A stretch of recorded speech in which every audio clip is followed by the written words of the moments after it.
Praise the Lord. Good morning. જીવતા ઈશ્વરની સ્તુતિ થાવ. આજે સવારમાં ફરીવાર આપણા ઈશ્વરે, આપણા પ્રભુએ, આપણા પરમેશ્વરે આપણા પર અતિ ઘણી કૃપા કરુણા કરીને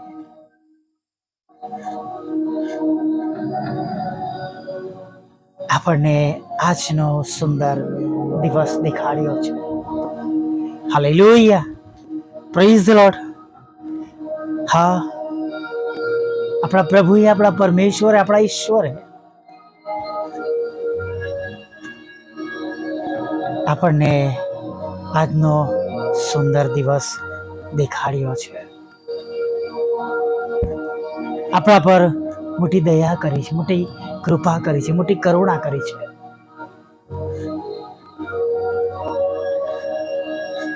ગઈકાલના કામો તરફ તેમણે દ્રષ્ટિ કરી નથી, નહીં?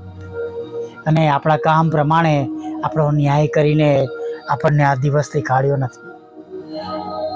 વચન કહે છે, જો અદલ ઇન્સાફ કરવામાં આવે તો કોઈ માણસ તેમની આગળ ઊભો રહી શકે નહીં. પણ તેમણે આપણા કામના પ્રમાણે નહીં, પણ પુષ્કળ રહેમ કરીને, દયા કરીને આપણને આજનો સુંદર દિવસ આપ્યો છે. અને તેઓના આશીર્વાદોમાં કોઈ ખેદ મિશ્રિત નથી. હાલેલુયા. આપણી વ્યવસ્થા પ્રમાણે પ્રભુએ આપણને આ માસમાં સુંદર વચન આપ્યું છે. અને આપણી તકલીફોમાં, મુશ્કેલીઓમાં, વિપત્તિમાં આપણે ઈશ્વરને હાક મારીએ. મારી વિપત્તિને લીધે મેં યહોવાને વિનંતી કરી ને તેમણે મને ઉદ્ધાર આપ્યો. हालेलुया. मैंने संकट में पड़े हुए यहोवा की दुहाई दी और उसने मेरी सुन ली. Praise the Lord. આજના દિવસમાં આપણી સર્વ બાબતો, આપણી વિનંતીઓ વડે આપણે પ્રભુની પાસે લઈ જઈએ, આગળ વધીએ અને જુઓ આપણા વિશ્વાસ પ્રમાણે આપણે ઈશ્વરનો મહિમા આપણા જીવનમાં આજના દિવસમાં આપણે જોવાના છે. આપણે પત્રોમાં વાંચીએ છીએ કે તેમણે આપણા પર પ્રથમ પ્રેમ કર્યો, નહીં? કે આપણે તો જગતનું જીવન જીવતા હતા, જાણે આપણે તેમના વેરી હતા, દુશ્મન હતા. ત્યારે તેમણે આપણા પર પ્રેમ કર્યો અને આપણા ગુનાઓ તેમના માથે લીધા, આપણને માફી આપી. અને જે એકબીજાને પ્રેમ કરે છે તેઓ માફી આપે છે, નહીં? હાલેલુયા. ઘણી વાર હું એવું જોઉં છું કે એકબીજાને માફ ન કરવાનું કારણ એ પણ છે કે જેમ પ્રભુએ આજ્ઞા આપી છે, તમે એકબીજા પર પ્રેમ કરો, એકબીજા પર પ્રેમ રાખો. એ આજ્ઞા આપણા જીવનમાં ન હોવાના કારણે આપણે જલ્દીથી કોઈને માફ કરી શકતા નથી.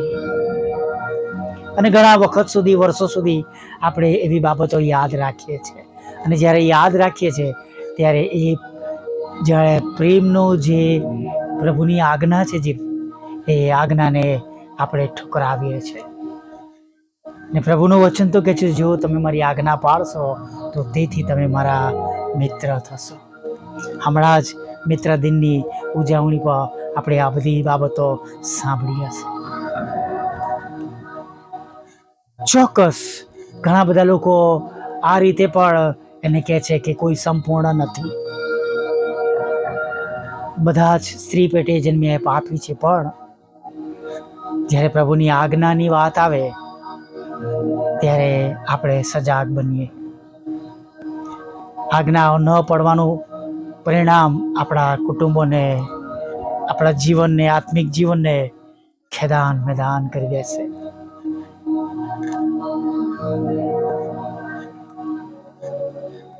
બે પરિવાર હતા.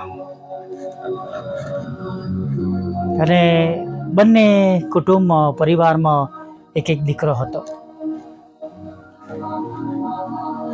એક દિવસ એક દીકરાએ ઘરમાં ચોરી કરી. એના પપ્પા માર્યા, બોલ્યા. બંને મિત્રો હતા એટલે વાતચીત પણ થઈ, કુટુંબમાં વાત થઈ કે મારા દીકરાએ આવું કર્યું. અને એ પ્રમાણે કુટુંબમાં બન્યું. થોડા વખત પછી બીજા કુટુંબમાં પણ એવો જ પ્રસંગ બન્યો. એ ઘરના દીકરાએ પણ ચોરી કરી, એને પણ બોલ્યા, મારવામાં આવ્યો. પછી બંને જણની અચાનક જુદા જુદા શહેરમાં ટ્રાન્સફર થઈ, બંને પરિવારો અલગ થયા. ઘણા વર્ષો પછી ફરી પાછા એ લોકો એક શહેરમાં ભેગા થઈ ગયા. અને એનો દીકરો એની પાસે આવ્યો, એક પરિવારનો. એના પિતાને કહ્યું, પપ્પા મારે આ બાબતો જોઈએ છે. ઓકે બેટા, હું તને લાવી આપું છું. અને બીજા જે તેમના મિત્ર કુટુંબના દીકરાના પિતા, તેમણે કહ્યું, તે તારા દીકરાને તું તે માફ કરી દીધો કે એણે ચોરી કરેલી કે, અને તું અત્યારે બધું એનું કયું માને છે કે?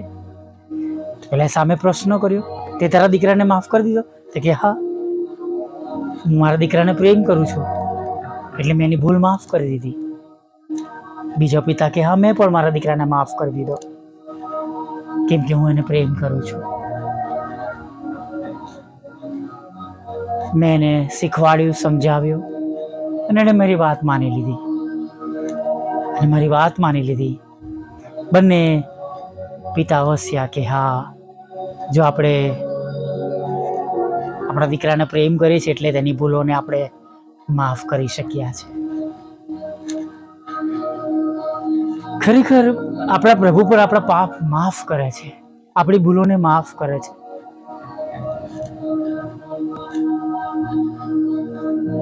એની પાછળ તેમનો પ્રેમ છે. આપણો નાશ ન થાય, આપણને અનંત જીવન મળે, આપણે તેમની સાથે સદાકાળનું જીવનમાં આપણે જીવીએ, પ્રવેશ કરીએ, અનંત જીવનમાં પ્રવેશ કરીને ઈશ્વરના રાજ્યમાં આપણે તેમની સાથે હોઈએ, સાથે રહી. Hallelujah, praise the lord. આ અંતના સમયો છે. આપણે જાણતા નથી કે આપણું જીવન ક્યારે પૂરું થઈ જશે. ત્યારે હૃદયમાંથી જે નફરત છે, ગુસ્સો છે, કડવાશ છે, એટલે દૂર કરીએ. કદાચ આપણે એક સાથે નથી રહી શકતા, પણ આપણે દૂર રહીને પણ એકબીજાને નુકસાન કરનારા ન બનીએ. પ્રભુનો જે પ્રેમ તેમણે વધસ્તંભ પરથી આપણે માટે વેવડાયો છે, તેમણે જે નમૂનો આપ્યો છે, દાખલો આપ્યો છે, આપણે પણ જીવતા ઈશ્વરના પ્રેમનો નમૂનોને દાખલો આપીએ. હાલેલુયા. એકબીજાને જો પ્રેમ કરીશું, પ્રભુના નામમાં આપણે એ પ્રમાણે તેમની આજ્ઞાઓ પાડીશું, તો કંઈ ગુસ્સો રહેશે નહીં, સહન પણ કરી શકીશું. Hallelujah, praise the lord. અને માટે આજે સવારમાં આપણા ઘરોમાં, આપણા કુટુંબમાં, આપણા સગા સંબંધીઓમાં ચોક્કસ એવા ખરાબ પ્રસંગો આપણા હૃદયને દુઃખ આપી ગયા હશે, પણ ખ્રિસ્તના લોહીમાં ખરદાયેલા બાળકો તરીકે, પ્રભુ ઈશ્વરના લોહીમાં ખરદાયેલા તેમના બાળકો તરીકે આપણે નમૂનો આપીએ. હાલેલુયા. એટલા માટે કે આપણે પ્રભુના લોકો છે. ઘણીવાર હું આ શબ્દો વાપરું છું કે આપણે તેમના બ્રાન્ડ એમ્બેસેડર છે. હાલેલુયા. આપણામાં બીજાઓને ઈસુ દેખાવા જોઈએ. Praise the lord. વાત કડવી છે, કદાચ ઘણાને એવું પણ લાગે બોલવું સહેલું છે, કરવું મુશ્કેલ છે, પણ આપણા પ્રભુએ તો વધસ્તંભ પરથી સઘળા નમૂના આપણને આપ્યા છે. Praise the lord. હાલેલુયા. હવે એક નાની પ્રાર્થના સાથે આપણે પ્રભુએ આપેલા આજના સુંદર દિવસમાં આગળ વધીએ.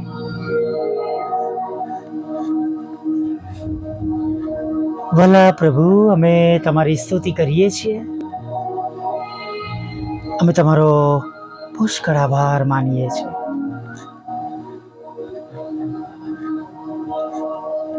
આજે સવારમાં પ્રભુ તમારું પવિત્ર અને રડું નામ લેવાના માટે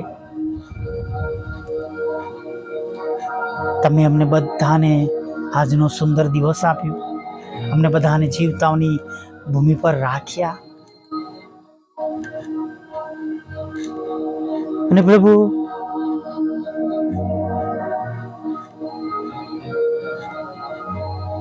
આજના દિવસમાં પ્રભુ તમે અમને આ સુંદર તક આપી છે. પ્રભુ, અમે તમારું ભજન કરીએ. થેન્ક યુ પ્રભુ. અમે જાણીએ છીએ આ સુંદર તક, આ સમય, આ પળ બધાની પાસે નથી, પણ જાણે હજી પણ તમે અમારા પર કૃપા રાખી છે, પુષ્કળ પ્રેમ કર્યો છે, પુષ્કળ દયા રાખી છે. એ કરીને પ્રભુ તમે અમને આ સુંદર વખત આપ્યો છે, માટે અમે તમારો પુષ્કળ આભાર માનીએ છીએ. આજના દિવસમાં પ્રભુ તમે અમારા દ્વારા મહિમા પામો.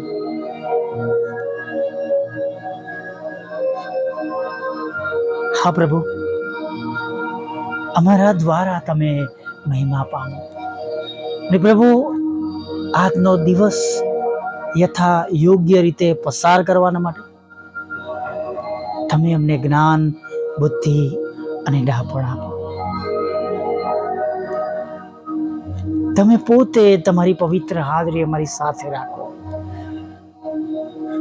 અમારા હાથના કામોને તમે આશીર્વાદિત કરો, સફળ કરો. અને કંઈ પણ એવી બાબતો ન બને અમારા દ્વારા જેના લીધે પ્રભુ તમારા હૃદયને અમે દુઃખ પહોંચાડીએ, કે તમારા પવિત્રતાના ધોરણને તોડીને અમે અન્ય માર્ગ પર જઈએ. જેઓએ પ્રભુ અત્યારે તમારા પર ભરોસો કર્યો છે, વિશ્વાસ કર્યો છે, તમારી સમક્ષ નમી ગયા છે, ત્યારે પ્રભુ એ સર્વને માટે પ્રાર્થના કરીએ છીએ. તમારી મોટી દયા, કૃપા અને કરુણા હમણાં જ તેમના પર થવા દો. તેમના હૃદયની સર્વ ઈચ્છાઓને પ્રભુ તમે પૂરી કરો. તેમના દિવસની સર્વ જરૂરિયાતો પ્રભુ તમે પૂરી પાડો. અને ખાસ પ્રભુ તમારા પ્રેમ, આનંદ અને શાંતિથી ભરી દો. પ્રભુ, જેમ અને જે રીતે તમારા બાળકોને તમારી સહાય અને મદદની જરૂર છે, પ્રભુ એ પ્રમાણે તમે તેમને સહાય કરો, મદદ કરો.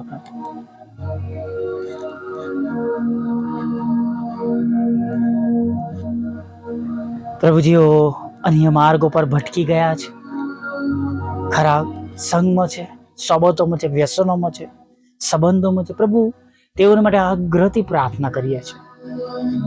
તમારા દરેક સેવકો દ્વારા થતી સેવાઓ દ્વારા પ્રભુ તમે એમની સાથે વાત કરો. વોટ્સઅપ, ફેસબુક, યુટ્યુબ દ્વારા પ્રભુ અન્ય માધ્યમોથી પ્રભુ તમે એમના હૃદયની સાથે વાત કરો. અને નાશમાં જતા હાથમાં બચી જાય પ્રભુ. અને દરેક ઘૂંટણ અમે દરેક જીભ કબૂલ કરે તમે જ દેવના દીકરા છો એવું બહુ જલ્દીથી થવા દો પ્રભુ. સર્વ પ્રકારના રોગોથી પીડિત લોકોને અમે તમારી પાસે લાવીએ છીએ, જેઓ અમારી સંગતમાં છે અને વિશ્વાસ કરી રહ્યા છે, તમારા લોહીનો દાવો કરી રહ્યા છે અને વિશ્વાસ કરે છે પ્રભુ ઈસુ ખ્રિસ્તી અમને સાજાપણું આપશે, તો તેઓ અત્યારે રાઈટ નાવ તમારા પવિત્ર નામમાં સંપૂર્ણ સાજા થાય. અમે પ્રાર્થના કરી છે અને અમને જે અધિકાર આપ્યો છે અધિકાર લેતા પ્રભુ તમારા નામમાં તેઓ સાજા થાય એવું કબૂલ કરીએ છીએ, એવી જાહેરાત કરીએ છીએ. તૂટેલા ઘરોને જોડજો પ્રભુ, ડિવોર્સને ખાલી જ કરજો પ્રભુ, બાળકોને મમ્મી પપ્પાનો પ્રેમ મળે પ્રભુ એવું તમે થવા દેજો પ્રભુ. તમારા બાળકોના નોકરી ધંધા રોજગારને આશીર્વાદ આપજો. જેની પાસે કોઈ રોજગાર નથી, નોકરી નથી પ્રભુ, આવકના સાધનો નથી, તેઓની સાથે પણ રહીને પ્રભુ તમે તેમની સર્વ ચિંતાઓ દૂર કરજો, રોજગાર આપજો, નોકરી ધંધાને પ્રભુ તમે આશીર્વાદિત કરજો પ્રભુ, એ પ્રાર્થના કરીએ છીએ પ્રભુ. જેમના પર કોર્ટ કેસ છે, FIR છે, ખોટા તોમતો છે પ્રભુ, તમે એને ખાલી જ કરો પ્રભુ. વિદેશ જવાના તેમના માર્ગોને તમે આશીર્વાદિત કરો, તેમના આયોજનને સફળ કરો. લગ્નનો આશીર્વાદ આપો, બાળક ધનનો આશીર્વાદ આપો પ્રભુ પિતા, નોકરીનો આશીર્વાદ આપો પ્રભુ પિતા. હા પરમેશ્વર પિતા, મકાન આપો, લોન આપો, નાણાંનો પણ પ્રભુ તમારા બાળકોને આશીર્વાદ આપજો પ્રભુ. આજના દિવસની તમામ જરૂરિયાત પૂરી પાડજો. ખોરાક, વસ્ત્ર, અન્ન, પાણી આપજો પ્રભુ. દુઃખી લોકોની સાથે રહેજો. જે ઘરોમાં મરણે પ્રવેશ કર્યો છે ત્યાં પ્રભુ તમારો સ્વર્ગીય દિલાસો આપજો પ્રભુ. વિધવા બહેનો, વિધુરો, અનાથોની સાથે રહેજો. વિકલાંગો, માનસિક રોગીઓ અને મન બુદ્ધિના લોકોને પણ પ્રભુ તમે સંપૂર્ણ સાજા તંદુરસ્ત કરજો. જે બહેનોને સારા દિવસો જઈ રહ્યા છે તેઓને આશીર્વાદ આપજો, અને તેમના જે બાળકને પ્રભુ તેઓ જન્મ આપનાર છે તંદુરસ્ત રહે પ્રભુ, એવી પણ પ્રાર્થના કરે છે. નાના મોટા પાપ ગુનાઓ માફ કરજો, અને સાંજે આભાર તેડી લાવજો માંગતા બાપ અમારી પ્રાર્થના પ્રભુ ઈસુના નામમાં સાંભળીને દેવા માન્ય કરજો. આમીન, આમીન, આમીન.